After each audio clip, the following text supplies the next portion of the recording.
Zahvaljujem. Koristim vreme ovlašćene predstavnice poslaničke grupe Demokratske stranke.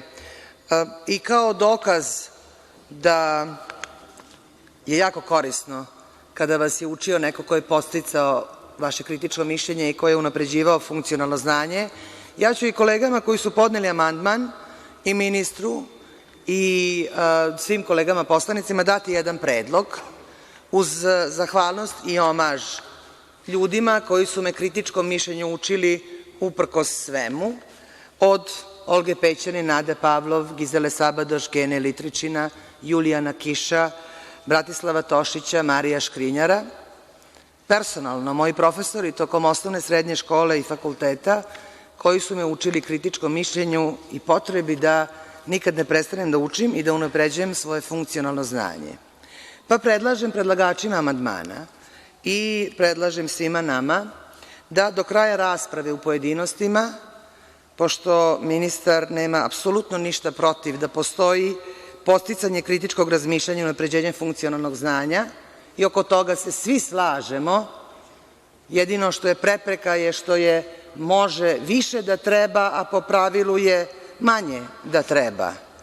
Da se zbog te nejasnoće uz saglasnost predlagača uputi ispravka amandmana u kojoj bi pisalo da je tehničkom greškom ova rečenica stavljena kao promena stava 4. Takav amandman sa ispravkom koji bi onda glasio da se podstiče kritičko razmišljanje i unapređenje funkcionalnog znanja, razumela sam iz ove rasprave da niko ne bi imao ništa protiv.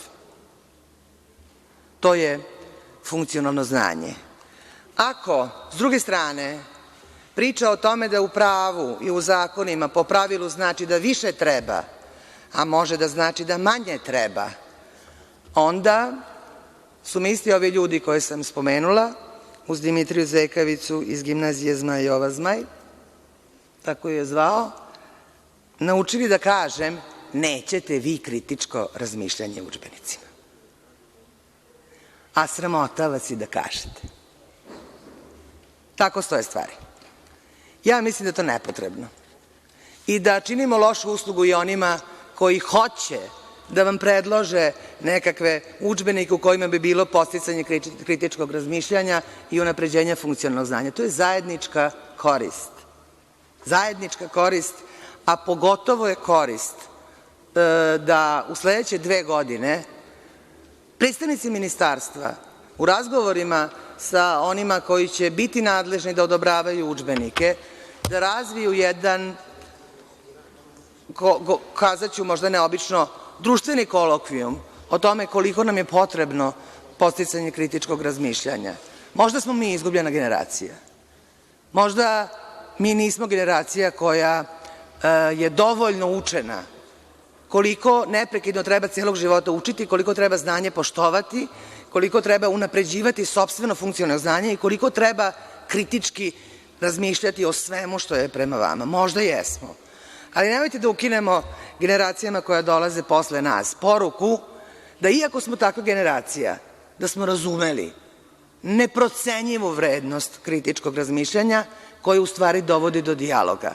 Da smo razumeli da su drugi uspešniji od nas zato što umeju kritički da razmišljaju i zato što razumeju šta je dijalog.